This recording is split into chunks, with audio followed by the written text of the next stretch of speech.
And we're live! Thank you, everybody. Well, welcome here to Speak Up Monday, episode number 381 or 381, depending where you're from. So tonight, we've spoken, this is Speak Up Monday, Destination Indonesia talk show. So this is as I mentioned before, it's been 4.5 years. This is the 381. Now, what's really important is that pretty much most of the conversations, because remember, we're all about entrepreneurism and social impact. So you could say that all of the years that we've been doing this has been leading towards this conversation. As you know, my name is Robert Ian Bonnick, known as a Partnerships and Tourism Architect, a bridge between foreign investment, government, and local enterprise. Now, tonight's very important because as a foreigner here, even though I'm married to my partner's Indonesian, 2 children and so on, we are here in Indonesia. We love being here in Indonesia, but it can be very challenging to know how to invest in Indonesia. It can be very challenging to understand what the local custom, there are 500 cultures here. Right? So it can be very difficult to know how to move, what to do, who to speak to, who to trust. So why this is very important, this Foreign Investor Association, is because it answers those questions fundamentally, giving you clear source to information, ministerial level straight to you, so you get the latest information. Also gives you an opportunity if you have an idea, if you have a business, you have investment that you want to bring to Indonesia, but wondering which sector, who to speak to, how to present it to, then this association can help to facilitate that. And then finally, as foreigners here, we're not here to try to change things. We love Indonesia, as I mentioned before, but wouldn't it be nice if we can have a voice? So therefore, some of the ideas that we have can be either implemented or brought together with what there is and socialized in a way that we feel would have the best impact outside of Indonesia, for example. So these are some of the key and critical factors which the association takes care of and facilitates. So now, Diah Yusuf, I met some years ago, it feels like, and such an incredible, amazing woman. I'm looking so forward for everyone here to get to know you as I will very shortly, through me anyway.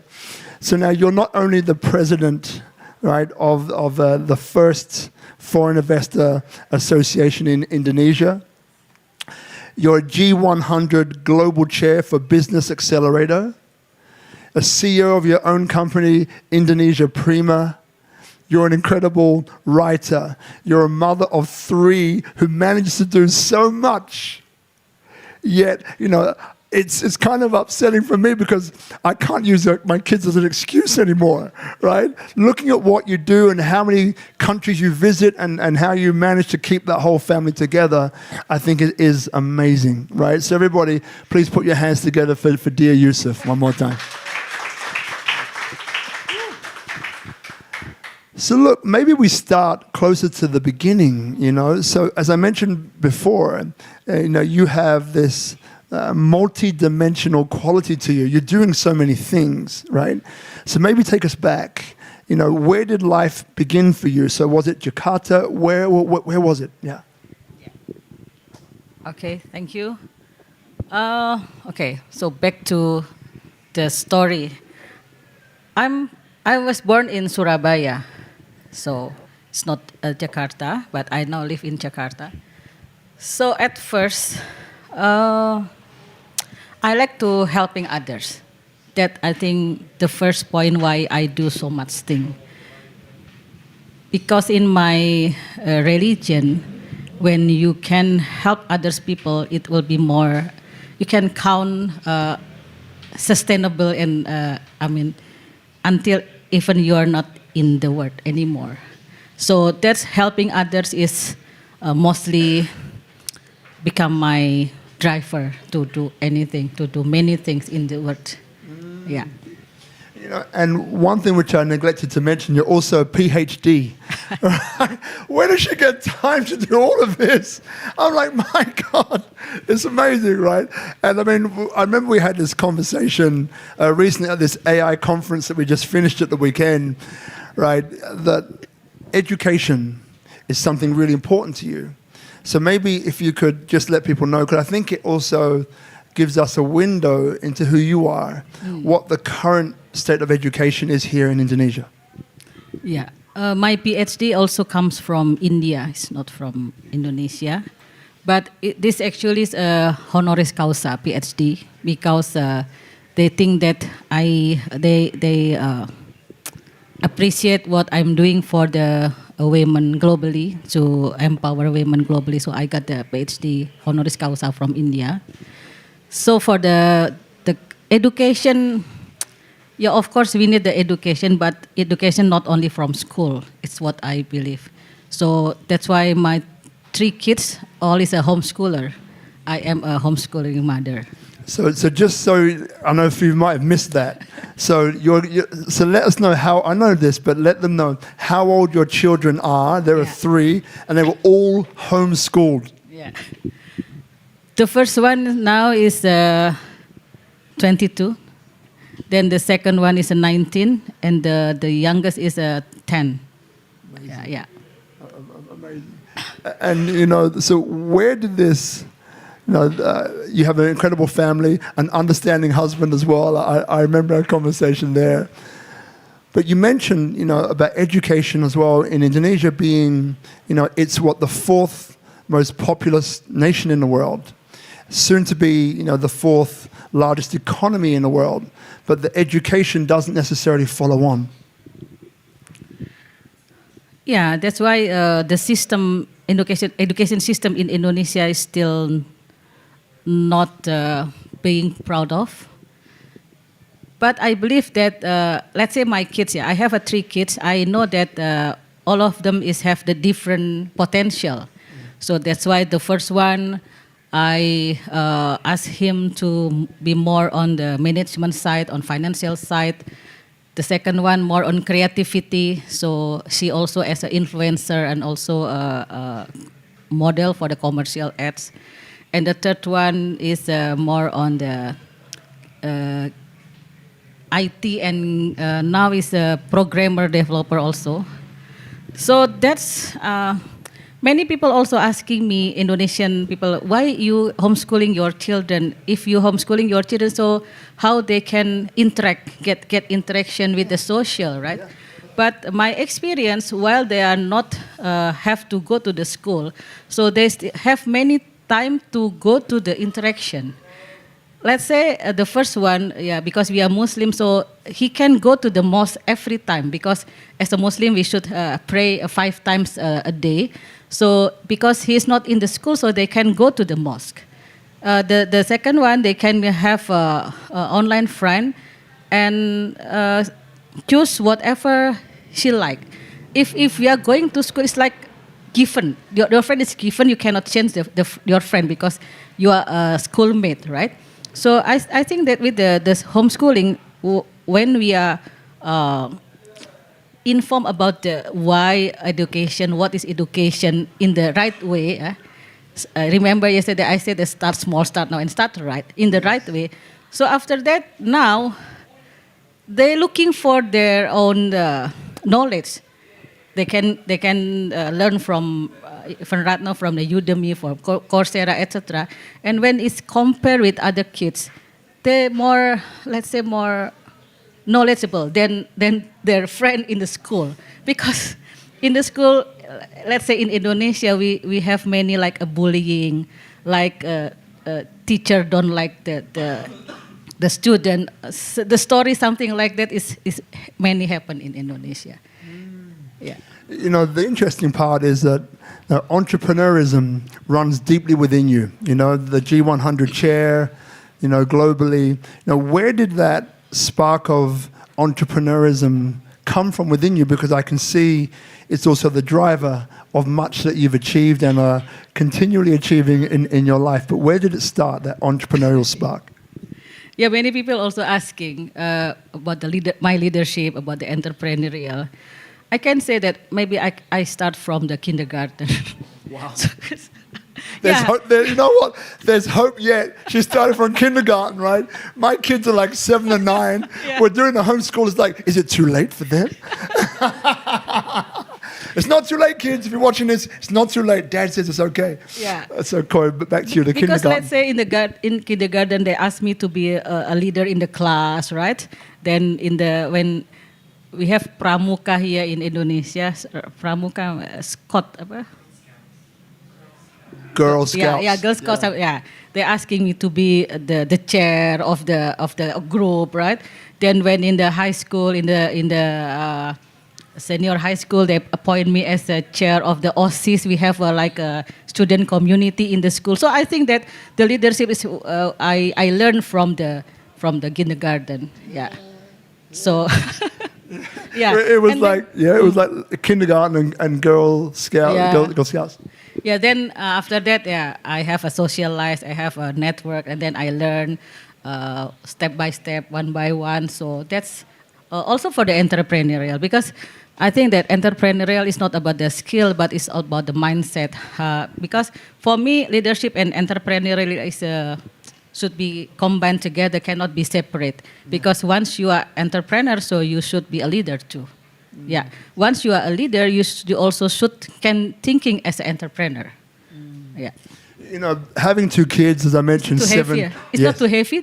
No, go heavier, go deeper. We like to go deep on this show. The oil is deep, the gold is deep. Let's go deep. You know, like having 2 kids, as I mentioned. So next year we have some big decisions to make, right? Myself and my beloved about, where they're going to go. Are we still going to be homeschooling them and so on, right? So this thing, because what we arrived at was that with, again, we had this, the first AI for Business conference at the weekend here, powered by the funding. So, what we've kind of realized is that the education landscape is changing rapidly. So we have friends in the US and all over the world, right, which have gone deep into the study. They've done it. They've got the HEX debt, the student debt, right? They're ready to go in the backpack, right? And they've got a job, and it's great. One got a job coding. And then, 4, 5, 6 months later, tap on the shoulder, look, sorry, but your job is done. What do you mean? Well, we've got this AI here, and we're going to replace you, and gave them the reasons why. Okay, so now this person has found themselves at this juncture where the education system is not aligning anymore with the reality of what's out there. So now we're left in a quandary, in a big question mark, saying, well, what is it that's important for our kids? So, for example, we've said, let's focus on the values, right? And then select the process of education from there. So what values do we want to instill in our kids, right? Is it, having this streak of empathy? Is it determination, resilience, creativity? These were some that we came around to and said, these are the ones that we feel are important. So for you, being an entrepreneur from kindergarten, right, I love that. So for those people out there watching you and saying, well, she's a very busy woman, she's an entrepreneur and a leader, she has 3 kids that she homeschooled, I'm still wiping my brow from that, like Michelle Obama, right? Which qualities here in Indonesia would you say are really important for Indonesia to move forward? So which qualities do the kids coming up need to have? Yeah. So before that, talking about the entrepreneur. So I believe that the DNA of the entrepreneur that I also install to my kids is 3. So number 1 is a opportunity seeker. So being opportunity seeker. Number 2 is the risk taker. Then number 3 is a collaboration. Wow. So for the 3 that even we have AI, we have disrupted by AI, but using the 3 combination, I think we still can win. Humans still can win than the AI. Yeah. So Love that. yeah. So what was again the question? Yeah. So which qualities do you think? Yeah. So for that, maybe after I go around the world and seeing the entrepreneurial in other country compared with Indonesia. Yeah, I'm so grateful that I live in Indonesia because let's say from Sumatra to Papua, we need 9 hours flying, non-stop flying, right? But sometimes it makes us like living in the comfort zone, because as you know, we have a song. How easily a plant can grow in Indonesia. Even a stick, when you around a stick like this, you just put in the land, it can grow. So that's sometimes make us, we don't need to go to anywhere, or we just living in that comfort zone. We don't have a winter, we don't have a summer. Our weather is quite nice here. So that's why maybe that impact to their mindset. That, and also not got only, but we have like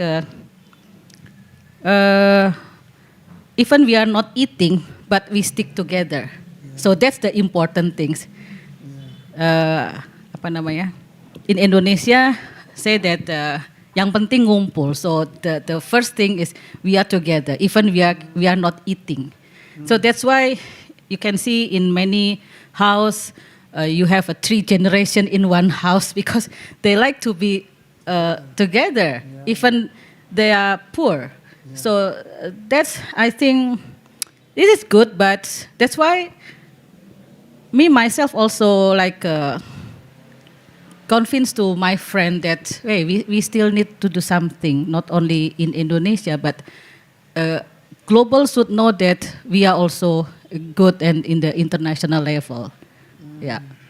Look, just to give people an idea, which countries you're active in outside of Indonesia, can you give people just an idea of the sorts of activities that you're up to outside of Indonesia, but in that entrepreneurial thread? Basically not, all is same level. But right now I have a quite close program with Taiwan. With Taiwanese government, and also with India, with Korea, and even in my role as a global chair of G100 Global Chair Business Accelerator, I have a 17 country chair under me from Australia, from Jamaica, Chile, Mexico, etc. We have a 17 country chair. Yes. Yeah. The interesting part is that this Foreign Investor Association, that has been set up. It's interesting because I guess you're a foreigner in over 19 countries, right? 17 under the global chair, plus Taiwan, India. It's about 20 countries, right? So I think, you're in a good position as well to understand, what kinds of aspects are important to foreign entrepreneurs, foreign investors coming into a country. And obviously we're here in Indonesia, most people in the audience have been here for a little while. And, we know that, Indonesia is a very wealthy country when it comes to, the natural resources. We know that Indonesia is a very wealthy country when it comes to culture, 500 cultures, right? We know that Indonesia is a wealthy country in the sense that it's one of the only countries with a growing fertility rate. We also understand Indonesia is a wealthy country because it has one of the largest, youngest populations of which adopt technology, right? So we and there's many other things that we could spend all night going through that. Voted the most beautiful country in the world, right? Last year. So with all of that kind of like combined, then if I asked you, what would you say are the major challenges which foreigners face in coming to Indonesia to live, to work, to invest, to set up business? What would you say that they are? Maybe the top 3. Yeah. Before that, Indonesia Prima actually my company. So we see that we need to connect the parallel of the funder, and also advisor. So we have a triangle like that. That's also based on my experience when I helping many SME in Indonesia since 2006, I think. So let's say they have a creativity, let's say in Bandung area, in Java area, we have so many artists, so many talent, so many creativity from there. But let's say they don't have a technology. We are an agriculture country, like I say that. But let's say compare with Taiwan, they already using like IoT, something like that, because they need to optimize the land, right? We don't need to optimize our land because we have so many land. So that's why I see that I think that this should be connected. So we will have let's say sourcing for the word. Let's say sort of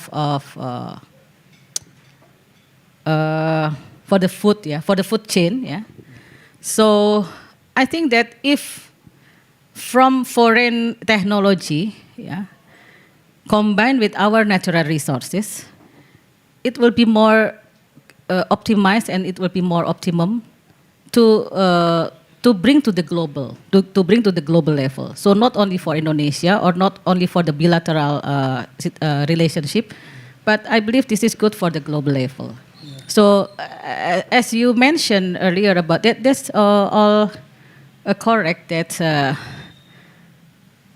even I have my experience too. So my partners from Japan got scammed from my fellow Indonesian because of they invest some money and but the fake project. So it is for me is like a shaming, because we need the investor, we need the technology, but why you are doing like that to them? So that's why when the initiative come, when the questioning come about the investment, how to make a good investment ecosystem for Indonesia.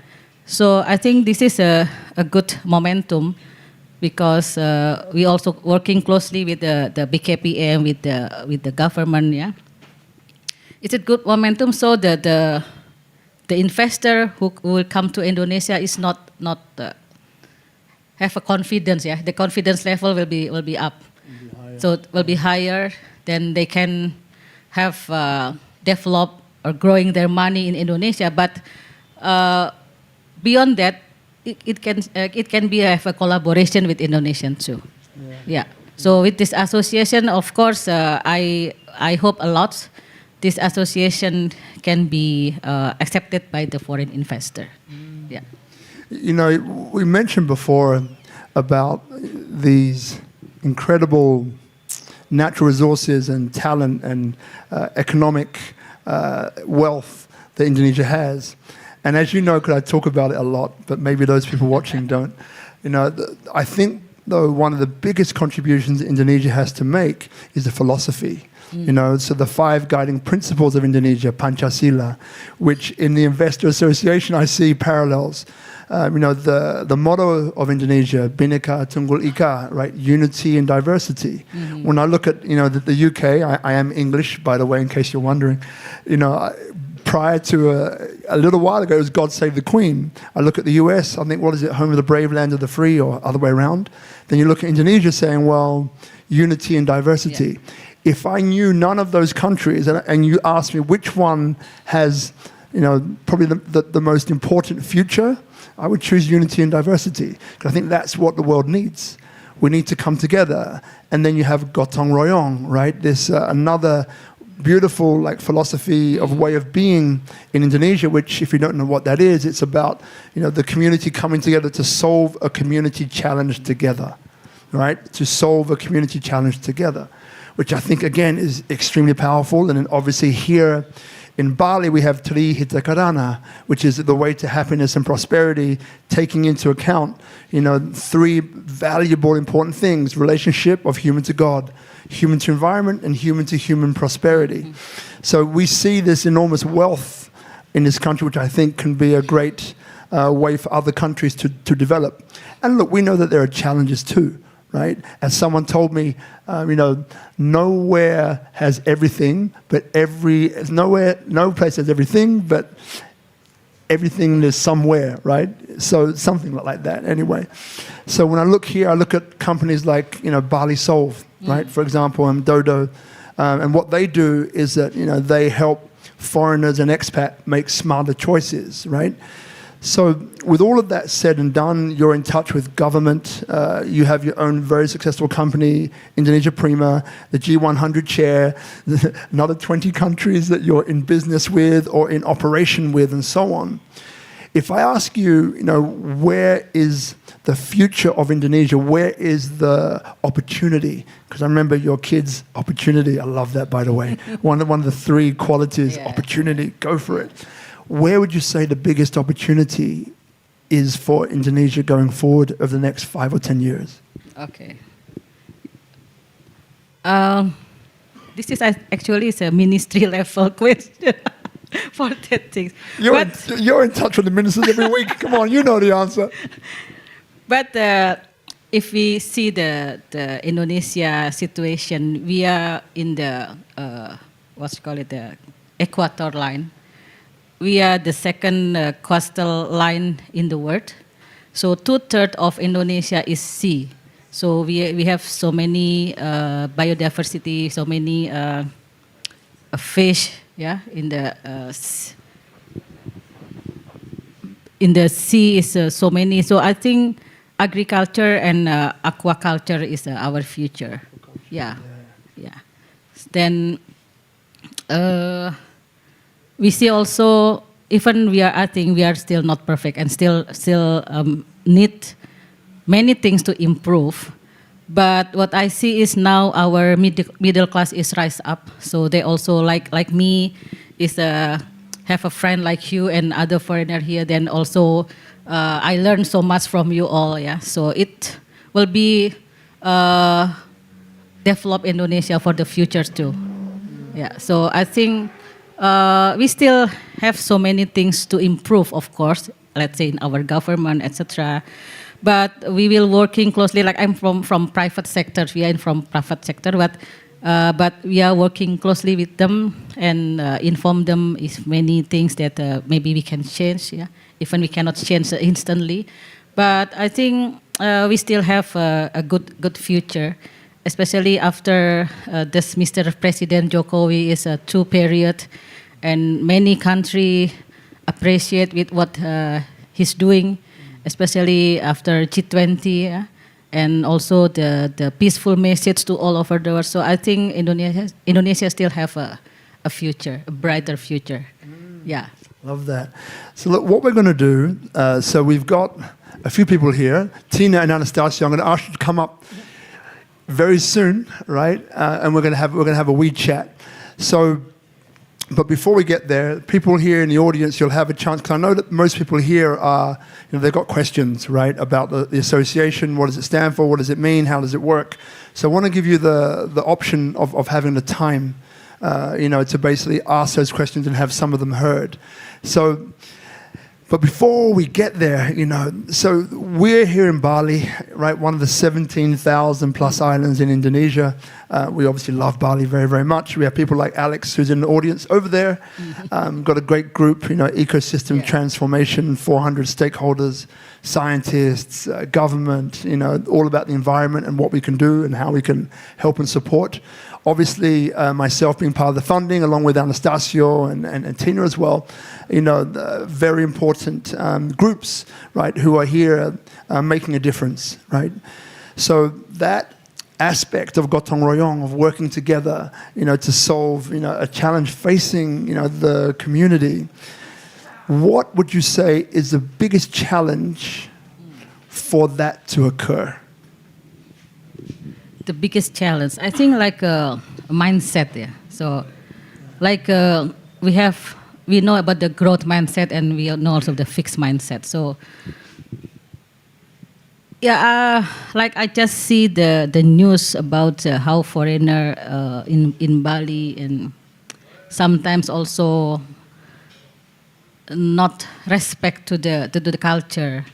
And the other hand is maybe we are too exclusive and do not want to have hang around with the foreigners. So I think that's because of the mindset. Yeah. like me, I'm flying from Jakarta only for you. I'm not holiday here. Usually people holiday in Bali. But I have so many meeting here, right? So, but I mean, I don't mind of that because as I said, I learned so much from you all, also from the foreigner. That's what. After that, I want to move forward to my community, to the local community. That we need to stronger together, not only working together, but stronger together. So, like I have a Festival Entrepreneur Indonesia. In this year's already the 8th edition. So we make a festival one day before our commemoration day because I want to entrepreneurs in Indonesia will thinking about stronger together in Indonesia, bersatu menguat, yeah. And also entrepreneurship for the nation. So our entrepreneurship skill, our entrepreneurship mindset is not only for us, but this is actually to develop Indonesia. So entrepreneurship is the nation, is the spirit of the festival Entrepreneur Indonesia. Love it. Yeah. Love that. All right, so what we're going to do, we're going to ask Anastasia and team to come up, and we'll ask the Tropical Nomad team to bring the stools in, and we're going to shift over a little bit. Okay, so Sister Diah, you can probably stay there, or you can shift. Oh, you can, yeah, we'll slide this one up. So now is probably the part that most of you have been waiting for, which is, well, what is this Indonesia Foreign Investor Association, and what does it stand for? Why is it different? Why is it important? Why does it exist? That's enough, yeah, that's enough. Yeah, and then Anastasia will pop in. So we should have a third mic that will just be over here if we grab that mic. And then we'll just make sure that the Instagram live cameras are still in the right position, and Guzman to rebalance the screen. Thank you, brother. Okay, so I think what would be good is to we've just done a media release that I'm sure we'll make available on the website and on the social media feeds and so on. But I think what might be a good way to go is for us to maybe introduce ourselves, right? And then we can say, what's our position on the association? Then we can get into the association after that. So over to you, Sister Diah, first. Yeah, so I want to make clear also this association, Asosiasi Investor Asing Indonesia. We call it the Avestasia. So this is a legal association. We already make notarial. It's already the deed, and the founders is all is Indonesian. So it is legal as Indonesian law. Yeah, but the member, we can have a member from the WNA, from the foreigner, and also WNI from Indonesia. And this association, the reason why we have this association, I mean, Indonesian think that this is we need to have this association independently because of what Wayne said, that so many investors coming here, but they don't know what to ask. They don't know what is the law in Indonesia. So that's why this association is created. Yeah. Wonderful. So then ladies to gentlemen, so Anastasia, will maybe give a little bit of background to you, and I know you were quite instrumental in the setup, but yeah, what would you say that it stands for, and why does it exist, building upon what Diah just said? Okay. We'll just wait for that mic to be mic'd up. Just keep on talking, and there you go. Hello. Good morning. Yep. For myself, I've been in October. I think my 18th year in Indonesia, right? Been in Kalimantan, Sumatra, Sulawesi, Jakarta, primary in Jakarta, now a bit in Bali. And I've seen a lot of foreign companies coming to Indonesia for the past few years, and a lot of them been burnt, right? Been misled by a lot of poor information, or in short, foreign investors here need to be protected, right? If they come in the right intentions, right? The majority of them do, right? This association is here to protect them, to be transparent, right? To help them bridge against what permits and regulations has to be fulfilled, right? to socialize the culture and also the regulations in Indonesia so that business can be done properly in Indonesia, not just coming in, taking it up and just leaving, right? Come here, establish a base, build something here, contribute to the Indonesian economy, right? And of course, make money at the same time. Great, Ben. And if you could pass it on to Tina and maybe give us your insight. And why did you get involved in this? Why did I get involved in this? I think I had no choice. No. I got bullied. No, I'm just kidding. My name is Agustina Ardi. I'm an Indonesian entrepreneur.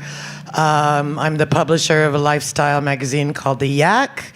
I sit on the board of the Women's Investment Community, co-founded by myself and Sophie Digby at the Yak magazine.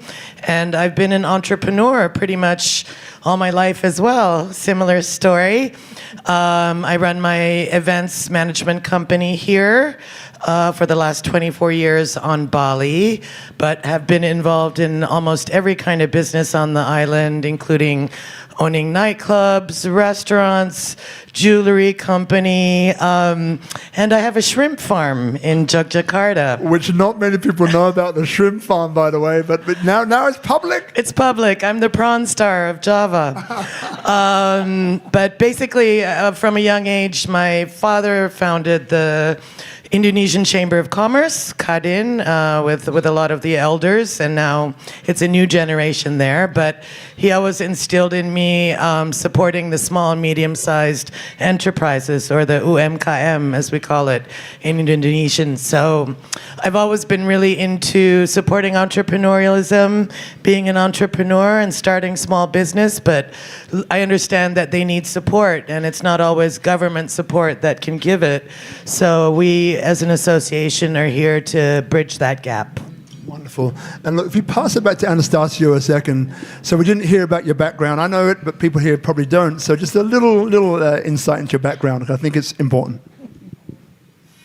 Yeah, so I've been in the Indonesian mining industry for more than a decade in Indonesia. Turned to entrepreneurship about in 2016, built a couple of companies here in Indonesia. Been around a bit. Of course, one of the co-founders of the funding. Currently also the vice president for the association. And just here to rock and roll. Sister Tina, if you go through your position as well.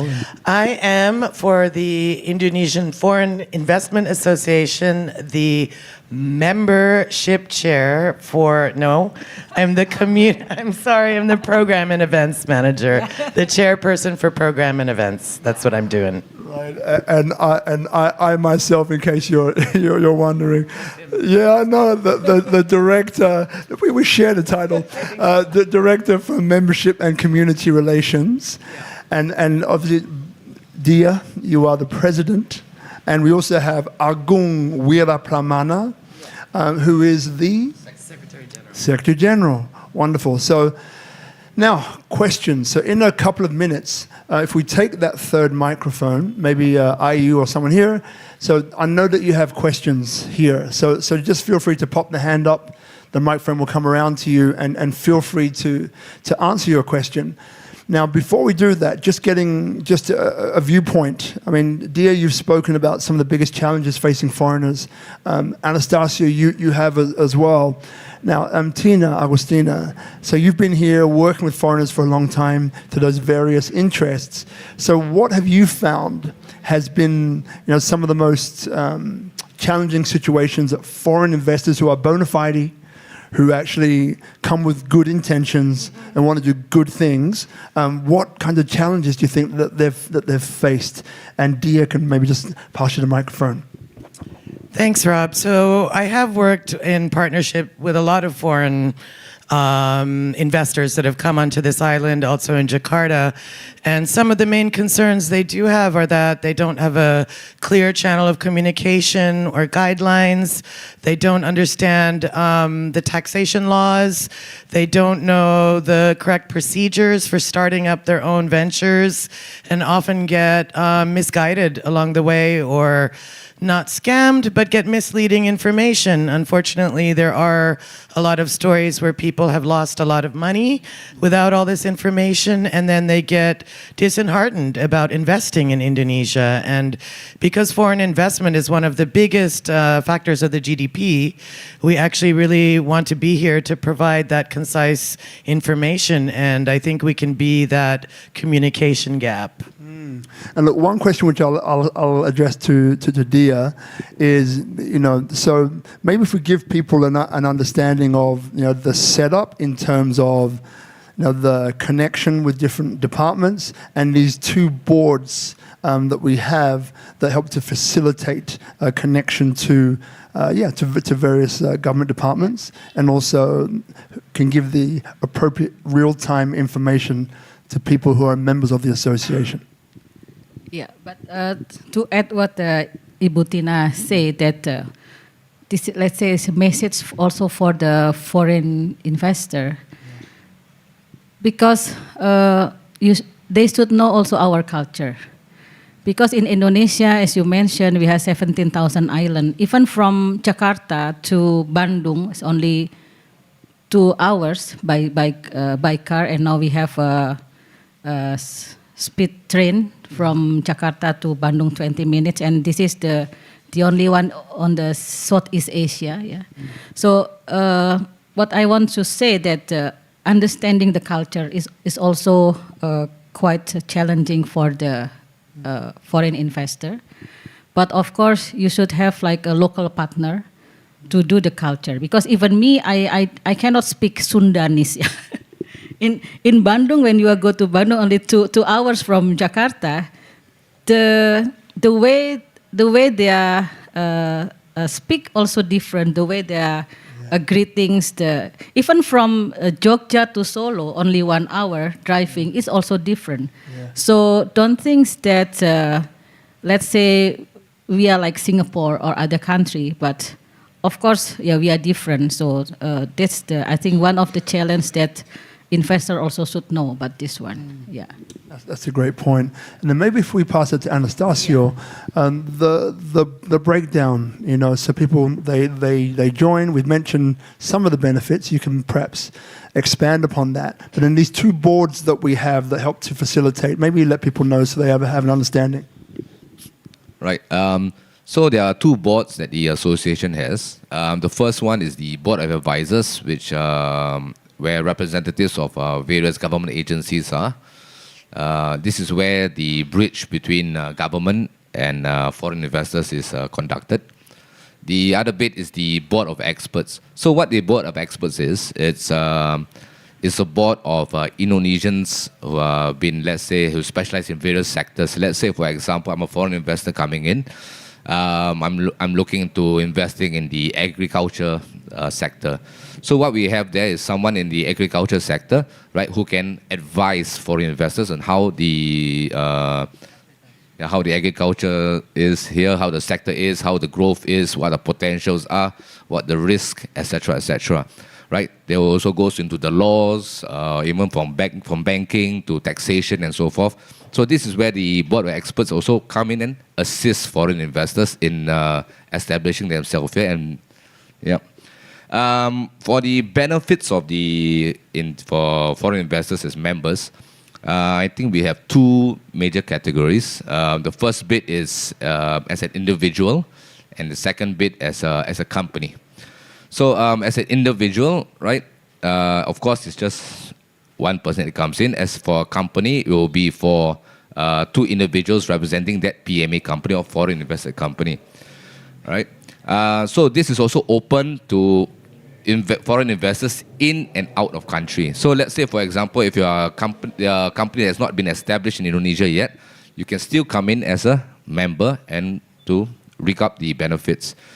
Okay, for the benefits, what the association provides is number 1, consultations, right? Consultation to the Board of Experts and the Board of Advisors on setting up research, etc., feasibility studies, etc., right? Of course, also to the permits, licenses, timeline, etc., right? Or what actually you need to get set up over here. Yes, of course. There's the other bits of the community bit of it, where actually we also going to have how do you say regular events where actually foreign investors can come and meet each other, right? And also discuss and explore opportunities. We'll also be linking up with local partners or potential local partners. The other bit that the association does is what you call the accreditation program. So what the accreditation program is that the association will curate companies, right? Indonesian companies, whether it be a PMDM, which is an Indonesian company, or a PMA company, which is a foreign-owned company, right? That can be recommended to foreign investors coming here. Let's say, for example, hey, I'm in Bali, I want to look for an agent, right, or a lawyer, right, for their services. So what the association does is that to avoid any misinformation that some companies or individuals do, we accredit these companies and individuals into the association. So what we will do, we have a checklist of what they have to do. We will also be make sure they are compliant to the information they're giving out and their services. And in the event there is any problems, the association will step in and try to facilitate and solve these problems. Right. So these are some of the benefits that the association will provide. Yeah. And Tina, would like to add to that? Yeah. I just want to add about the events and programs. It's sort of going to be a monthly gatherings, networking sessions. Within the first year, we aim to have 100 members signed up so that there's always a lively group. And within this group, obviously, with accredited members, that everyone will also have the opportunity to be match-made with potential business partners, people that you might not have met anyway in other situations that would work for your business. So it's a bit of a Tinder for foreign investment, not Tinder, but matchmaking, and we help you find that correct match. I love that. Other thoughts drifted in. We won't go there. So yes, I mean, as Anastasia was saying, right? So some of you are probably thinking, okay, well, what's the price of this? So as Anastasia mentioned, that we have onshore, offshore, either as singles, as people, basically, non-companies.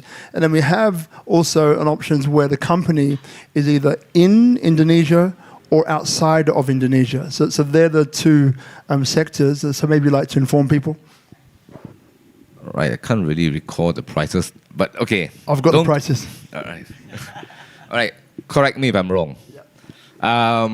For annual membership for general partners, general partners. Yeah, I know, we think about the funding. Wrong field. For foreign investors, as individuals, it is 12 million rupiah a year, right, for one individual. If you are living in Indonesia. Right, and it's 20 million a year for a PMA company where 2 foreigners can represent, right? Then there's the non-residents, right? For those who are not in Indonesia, I believe it's 6 million for one individual, and it's 10 million for, of course, for 2 represented by one company, which is not registered under the laws of Indonesia. Right. Great. So that gives you a good start. So I think, Alex, you had a question, maybe? Or Bhavna, well, the microphone is with IU. So we're going to go to questions now. So if you have a question, I thought you raised your hand before. I was preempting you. So we've got Bhavna, you have a question? No? The microphone's right next to you, my darling. You can start. It's okay. Okay, so my question is, I guess I'd be representative of potentially an individual investor. And to give a bit of context, I came to Bali in 2019. And myself, I also have a PMA. I have friends and network abroad who have been seeing the real estate boom, specifically in Bali.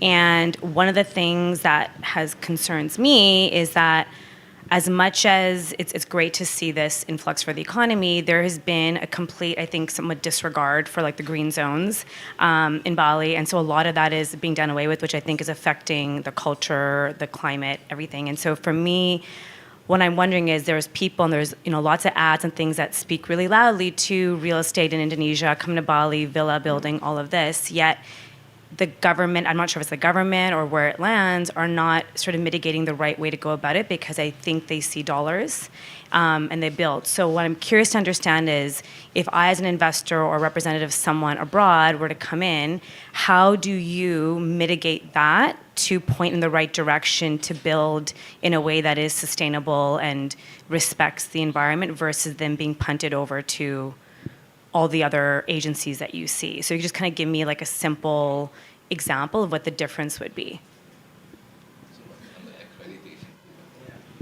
Yeah. So, like what I said again, there's the accreditation program where, let's say, example, agents or lawyers, right? They've been established, let's say, in Bali. So if they register with us, we'll go through a due diligence process. We'll go and check them out. We'll see the historical records, tick all the right boxes before recommendation. But if you want to do this directly, right? All this data is actually available, right, through some government websites and so forth. Even through, if you actually approach the right government agencies, right? If you know the right path, of course, you can bypass all these agents and so-called lawyers and stuff, right? Of course, this is what the association is up to, right, and wants to do, right, is to socialize to foreign investors at how things are done here, right? Let's say, for example, getting to check the land documents for in Bali. It's actually very simple, right? You actually go to the national register, right, not the one here, right? So what problems actually face I see a lot of problems that some foreign investors have faced here, that there's what you call the tumpang tindih, right? So it's basically the overlapping of documentations, right? This certificate, A owns it, no, B owns it, no, C owns it. But at the end of the day, it's what is registered in the national system that is most important, not what is over here, right? So again, right, that's what the association is all about. Anyone would like to add to that? I think Diah. No. Yeah. So okay. Thank you, Bhavna. So we're past the mic across to Alex, who I did preempt. I mean, let's be straight. I mean, I think it's the frequency we have, my brother. Yeah. So by the way, while we pass the mic over, the website, if you wanted to check it out right now, this website is being updated as we speak. Avestasia.id. Avestasia.id. So Avestasia.id. Right? So go and check it out. There's a few people checking it out already. Love that. Avestasia.id. Alex, over to you. So guys, first up, congratulations. You couldn't have chosen a better president for your organization. Amazing. You know what? I agree. And again, like she has so many things going that we haven't touched upon that it's like, I don't know how she fits it all in, and then has like the 3 kids in the family, which are all grown up, they were all homeschooled. I feel like not inadequate, but my God. So my first question is, how much is Diah charging the organization? No. No, but seriously. Yeah, by the way, it's a non-profit organization. That's a very good point from Very good point. Very good point. Excellent point. Thank you for that. So as someone who speaks to investors just about every day, I'd like to know how to contribute. So what kind of investors are you looking for? Are you looking for people who are coming in looking to invest in a villa? Are you looking for people for large infrastructure projects? Like there's a big continuum there. And so it'd be, I think, helpful to the investor community to know who you're after.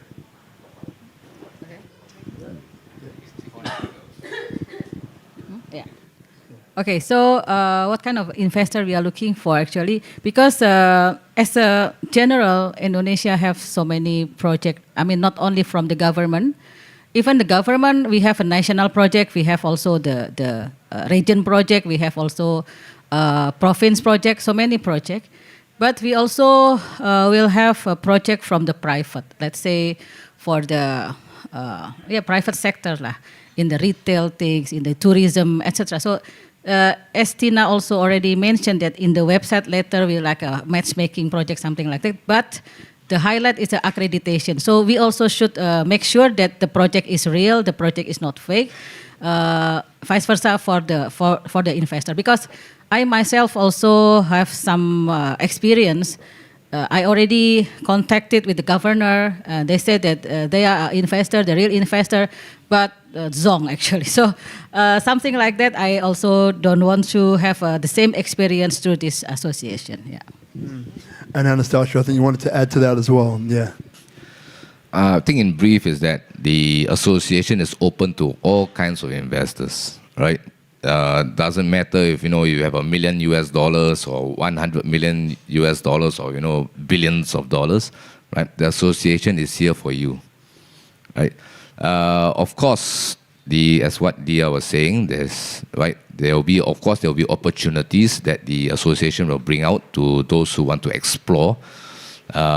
Maybe on a national project, maybe be on solicited or non-solicited projects, etc. Right? But I mean, the goal of the association is for foreign investors to have a voice together in this country. And Agung isn't here at the moment. Agung Wira Pramana, Secretary General, right, of the association. But when we spoke about this just in the lobby the other day, I think one of the most important things that he brought up was the word curated, right? So what it's about is sourcing curated investment projects that foreigners can invest in safely, right? That was one of the major things which I kind of got and gleaned and acquired, which I think is very important here. There was one other thing which I thought was quite important as well, and it drifted out of my mind. It will come back, I'm sure. Yes. But any other questions, actually, while we're here, because it will come back.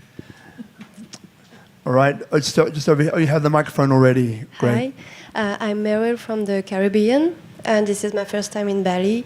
And I'm spending for the first time only 2 months to see around and see if I can invest, or I will see. And my question is, would it be better for someone to invest as an individual or as a company? What would be better or what would be easier? Because I know there is a question about visa, etc. So just if you can give me advice. All right. In my personal opinion, first of all, you need to have yourself registered in Indonesia. Have a legal entity, right? So let's say for you to be a legal entity in the case of any dispute, right? So the laws of Indonesia is applicable. So of course, the first step is to get yourself either as a resident, right? Or you just set up a PMA company, then be a resident, right? So again, the whole idea is that in the event of dispute, right, you're legally under the laws and regulations of Indonesia. And I'm feeling a follow-up question to that. It's okay. You can follow up. Yeah, it's just me and my ideas, because I have my company, and I started my company like 3 years ago. So I'm at a point that I can invest. So first of all, I was looking for investing in my own country. But then, the French politics and everything, it's hard, and I don't feel like investing in my country. That's sad, but that's it. So that's why I'm traveling right now. And so, that's my question, because as a company, with the law in my country and with the tax, it's better for me to invest with my company. It's easier.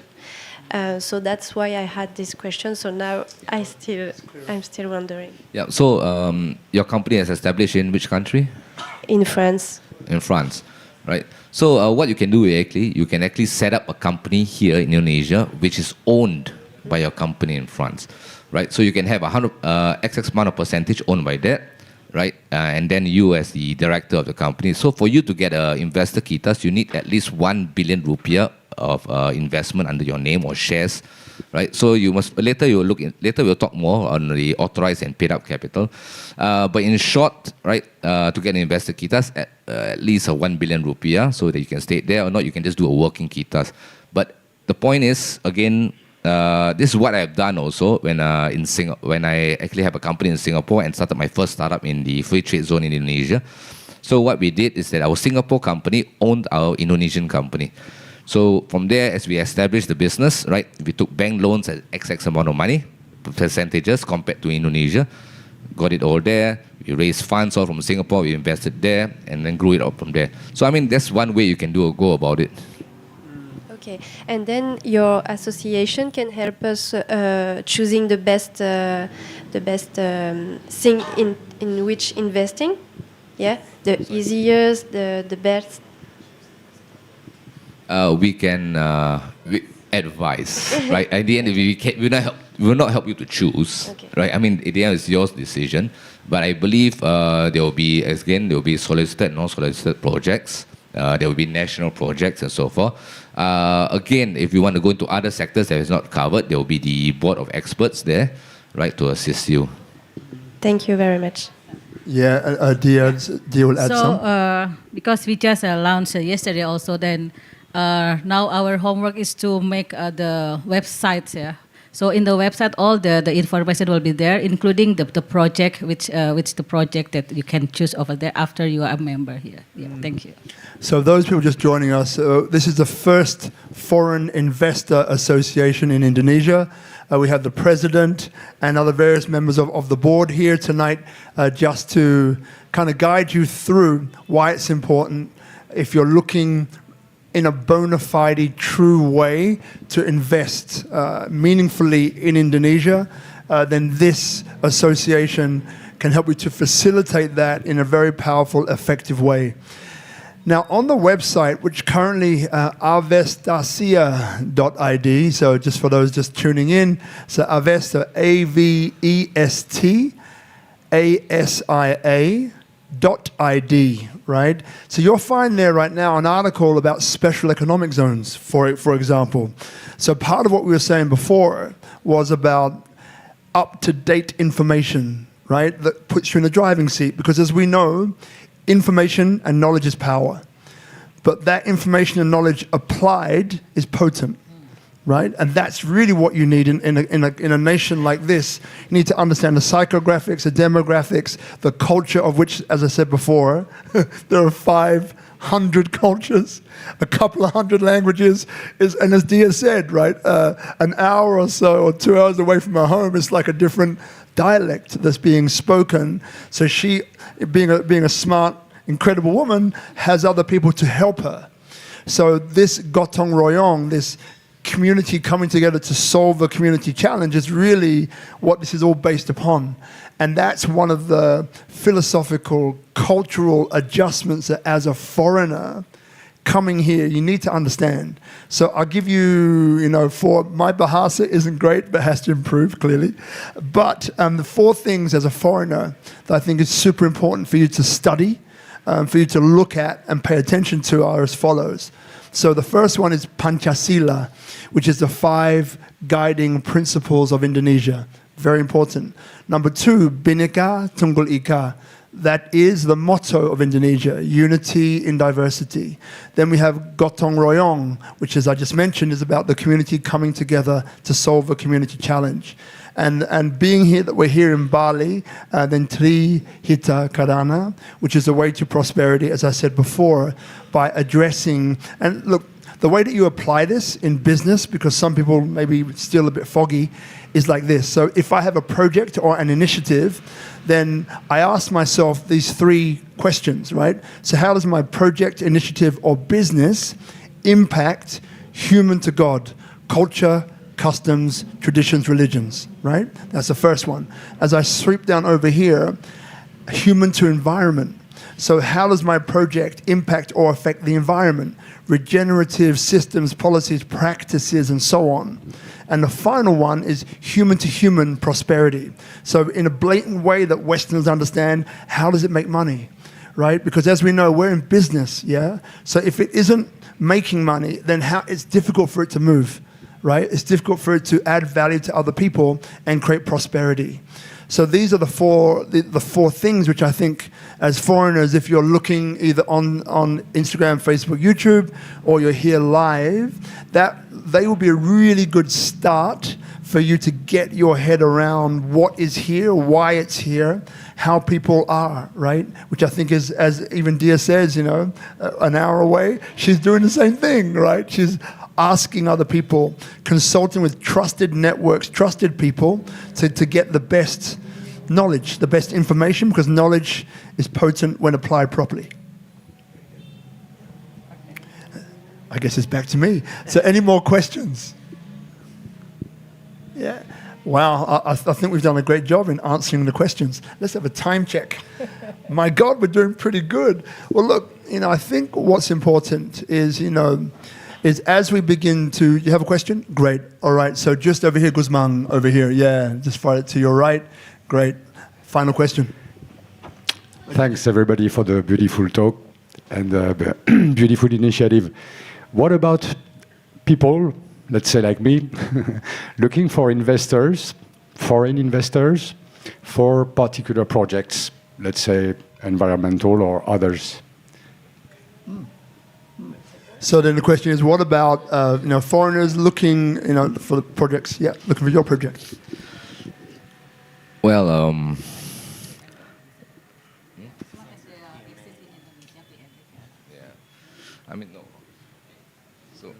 So I mean, as the association grows, right, and on board, we get more foreign investors into the association. Of course, we have the events and so forth.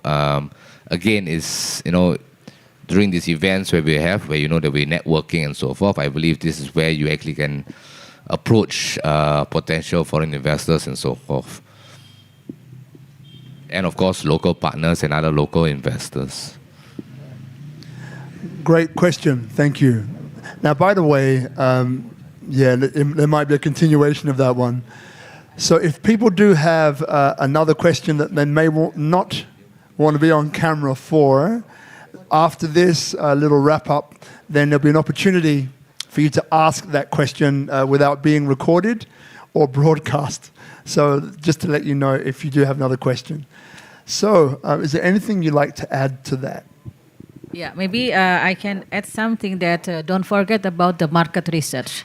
So even the project is good and but because many also my friend investor that I said that do not just believe what I say. You should do your own market research. Then after that you will be confident with your investment. Yeah. Great. Yesterday that happened. Huh? Yeah, go for it. Yeah, so just yesterday after the AI business conference, someone approached me from Australia, said, I want to set up I already set up a company in Australia, right? I'm thinking of setting up a company in Indonesia, right? So I said, what do you do? So it's cosmetic stuff and so forth. So I said, all right, so where are your raw materials from? He said, all from Australia. I said, okay, fantastic. Right, if you want to set up something over here, again, like what Diah said, do your research. Are the raw materials available here? What's the costing like and so forth? How feasible is it to set up here? Right, I mean, all this should be done before just jumping in. Yeah. So don't distract yourselves from the fundamentals of your business just because you're moving country. And someone else is giving you some information and advice. Yeah. Okay, good. So look, as we begin to wrap up, the question that I'll ask each of you, and we'll save it to last, okay. President Diah Yusuf, and I'll give you a few minutes to think about it as well, right? So won't put you right in the spot. Is in the perspective of maybe foreign investor and obviously the Foreign Investor Association. Is there anything that you'd like to leave people with that are maybe looking into joining or looking into find more information or something else that's maybe come up in your mind that you think would be important to actually say and to state? So I'll give you about 2 minutes now as I come over this way to you. So I just want to thank everybody who's come out here tonight. We are really excited about this because, as I mentioned, this is Speak Up Monday, Destination Indonesia, episode 381. And as I said before, right, even our co-host Sister Bhavna sitting there, pretty, looking good, right? It is really. It's like an ad for Indonesia, right? This is what it really is, right? Why? Because what I see is so much garbage out there. clickbait headlines, this and that, and blah, blah, blah, different agendas that people or countries are pushing to meet certain ends. So what I like is to try and seek out sources which are as close to the primary source as possible. And it's not always what you read, right? Whereas when you're looking in, maybe in from Australia or the UK or Europe, and you can watch all of these episodes, the last 201 are on SpeakuP Monday, just go into YouTube, you'll find them all. Then what you get is an account from a person who's real, and you know if people are lying or not, right? You know when people are being honest or not, you know. So you can watch it and get all of these different perspectives from Indonesians, foreigners alike, from 10 different industries, from blockchain to agriculture, to, kombucha, right? Kombucha entrepreneur we had on here, right? To all sorts of people either living here or working here or both, those like me who their beloveds and their partners are Indonesian or not. Right? So I guarantee you that if you go to that library, you will find someone either doing the same business that you are, or has a similar approach to what you do, or has a similar character to what you have, right? And that's the point. So all of these episodes, little unbeknownst to me, have in a way been leading to this one. Because obviously, as you know, I'm pretty clear about it. I love Indonesia, right? It's obvious. But it's great because I'm a sort of person who loves to bring great people together from different aspects, ideologies, countries, to create projects and make a meaningful impact, right? I look at Brother Alex over there. He's making a meaningful impact. Each one of you, good karma, right? Instant karma, which is good, right? Instant karma, which is good. I had it in my head, right? Again, massive difference. The Yak, you, Sophie, and all the things that you've done, impact to foreigners who are living here, and everyone else is doing something, I'm sure, right? So this is really what it's about, to present an account so people can look in and make their own decisions. So once they've made a decision to move, right, then they've got, Indonesian Foreign Investment Association to help guide them to make the better decisions, to make the best decisions, and so on. This show being brought to you by Bali Solve as well, our friends Dodo and all those guys, good people, right? Again, when it comes to Bali, for example, they're really good at, empowering foreigners, expats to make informed decisions, right, and make the right choices. So this is Indonesia-wide. We're here in Bali, we love Bali, right? But this is Indonesia-wide, because as no one has really said here, but Diah kind of put it there, Indonesia is 17,000 islands, right? So there's a lot. Yes, most foreigners like me use Indonesia or come through Indonesia as a great gateway, but there's so much more to Indonesia that I haven't seen, right? I'm looking forward to see, by the way, right? And it's the same thing for you as well, all right? So I think that's probably enough for now. I'll get off my horse. When I get started, I won't stop. I'll keep going without taking a breath. I don't care. All right, breathe out, right? So just thanks again to IU, Tropical Nomad, Brother Guzman, and where's Hadis? Is around here somewhere, is over there. And Brother Ichi, incredible crew. Tropical Nomad are doing incredible things as well. We're very much aligned in the direction of how do we create processes and pathways that are trusted for foreigners, be they digital nomads or other, to come and to experience Bali and Indonesia at large in a powerful, positive way and contribute to the whole of something moving forward in a beautiful direction. So, I think that's enough from me. So I'll pass the mic, not literally, to Brother Anastasio. So the question was, if there's anything left, as a kind of closing that you'd like to pass on to people which are either here or watching live on Instagram, YouTube, or Facebook, either about the association or foreigners here in Indonesia, or something else that's related that you haven't said yet. Yeah, I think one thing I want to say is that, Indonesia is huge, right? I believe the population in Bali is 5 million, right? More than 5 million, right? And the total population of Indonesia is 280 million, almost 300 million, right? Resources-wise, hugely, abundant of it, right? Market-wise, the 10th largest e-commerce market in the world, right? In short, don't just limit yourself to Bali, right? look around, go into the agriculture, the aquaculture, explore the natural resources, look into the Indonesian market also itself, right? I mean, that's for opportunities. And as for the association, if you're new,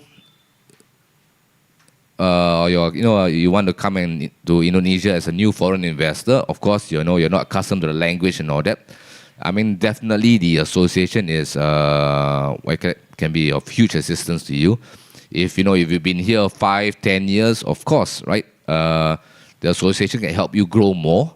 If you've been here longer, right? Of course, right? You're going to help out the rest of the other younger foreign investors here. I mean, at the end of the day, the association is just not about just doing the business itself, but it's also creating a community for foreign investors to meet each other, to grow together, to explore opportunities together, right?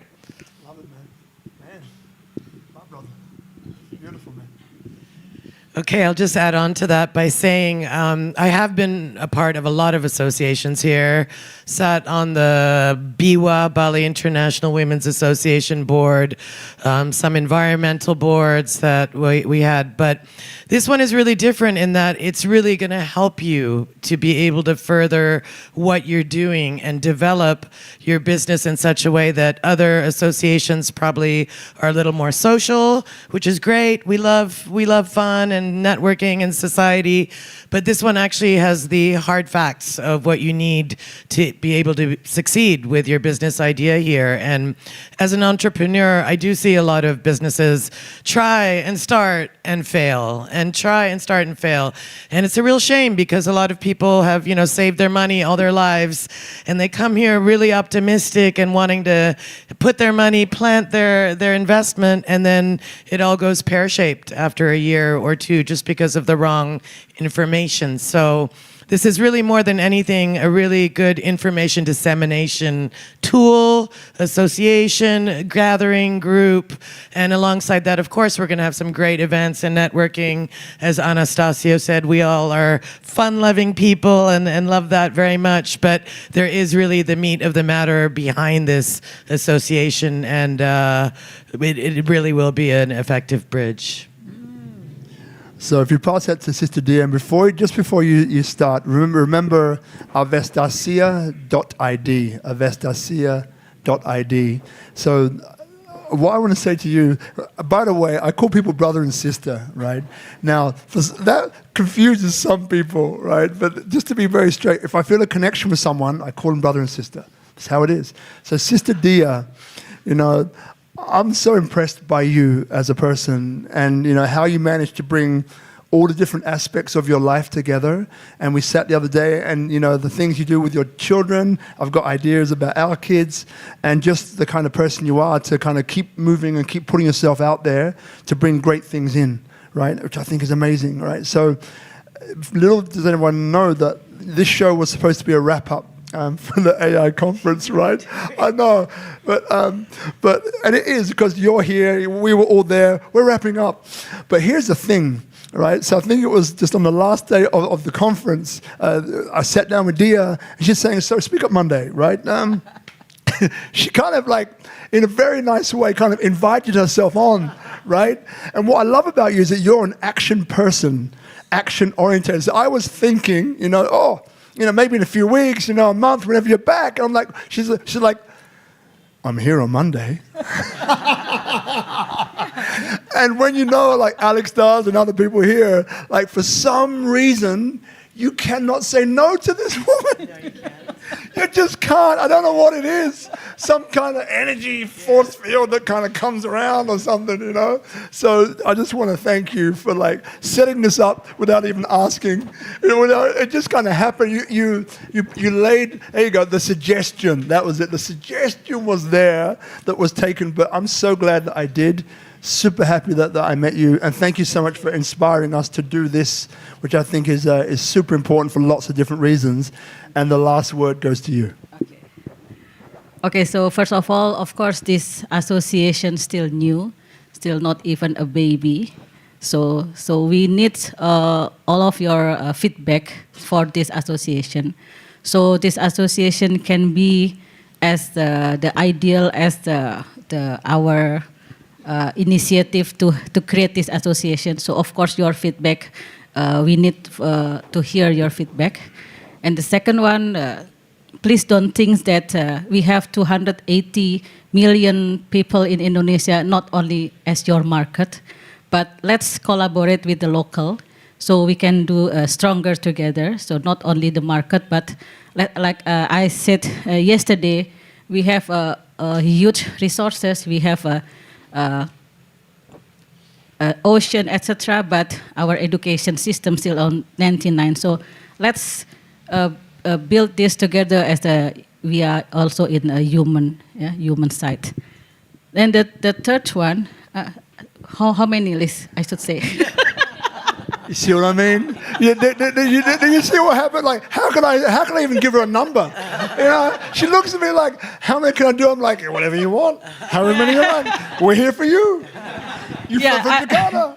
So I remember, Indonesia is very diverse. Like Robert said, unity in diversity. Maybe if you only stay in Bali, you don't know what is the meaning of the unity of diversity, because Indonesia is still #1 populous Muslim country in the world. But if you stay in Bali, you are not seeing this, that Indonesia is the populous Muslim country in the world.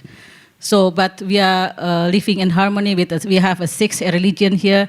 We also have the biggest Buddhist temple in Central Java. So, yeah, Borobudur. Yeah, that's the biggest temple. Yeah, even we have Istiqlal. Istiqlal is the biggest mosque in Southeast Asia. So just go around and see. And as I said, just let's stronger together.